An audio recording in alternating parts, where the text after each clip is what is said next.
అందరికీ నమస్తే. ఉమ్మడి ప్రకాశం జిల్లాలో జనసేన బలోపేతానికి బాగా కృషి చేస్తున్నటువంటి వ్యక్తి బాలినేని శ్రీనివాసరెడ్డి గారు.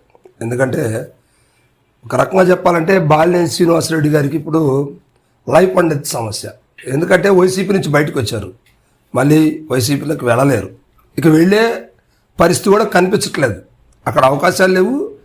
ఈయన కూడా బయటకు వచ్చినప్పుడు తన సత్తా ఏంటో నిరూపించుకోవాల్సిన అవసరం ఎంతైనా ఉంది. సో అందులో భాగంగానే ప్రకాశం జిల్లాని జనసేన వైపుకు ఎలా మార్చాలి, వాట్ ఈజ్ వాట్, దీనికి సంబంధించి ఎలాంటి యాక్టివిటీ చేస్తున్నాడు బాలినేని శ్రీనివాసరెడ్డి గారు.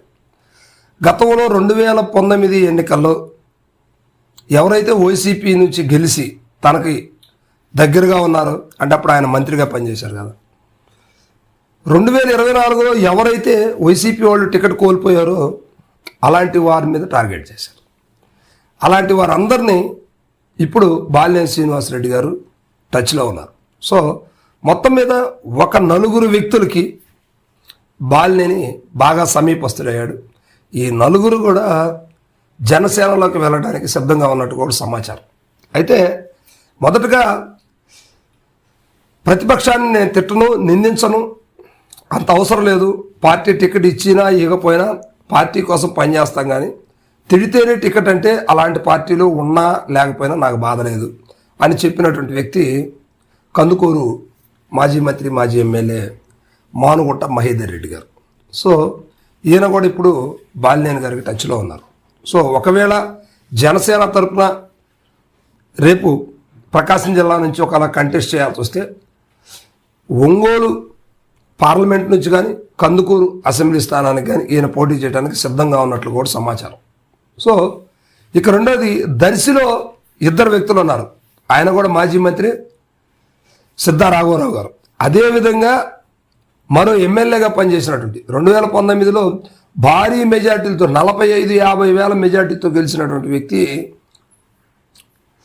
మద్దిశెట్టి వేణుగోపాల్ గారు. సో ఇప్పుడు ఈయన కూడా బాలినేని వాసు గారికి టచ్లో ఉన్నారు. ఈయన కూడా కాపు సామాజిక వర్గం. ఈయన వల్ల కూడా జనసేనకు మైలేజ్ ఉంటుందని చెప్పేసి గతం నుంచి కూడా ఆలోచన చేస్తూ ఉన్నారు.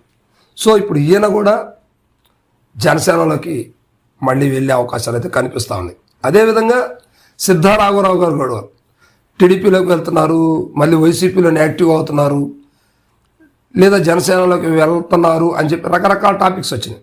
కానీ ఈయన కూడా జనసేనలోకి అడుగుపెట్టే ప్రయత్నం అయితే కనిపిస్తూ ఉంది. ఎందుకంటే వైసీపీలో ఆదరణ లేదు, తెలుగుదేశం పార్టీలో హింట్ ఇచ్చినా కూడా ఆహ్వానం లేదు. సో ఇలాంటప్పుడు ఏదో ఒక పార్టీని చూజ్ చేసుకోవాలి. తన రాజకీయ మనుగడను కాపాడుకోవడం కోసం ఏ నాయకుడైనా పడాల్సిన తంటాలు అయితే ఇవే కదా. సో అందుకే జనసేనలోకి వెళ్ళదు.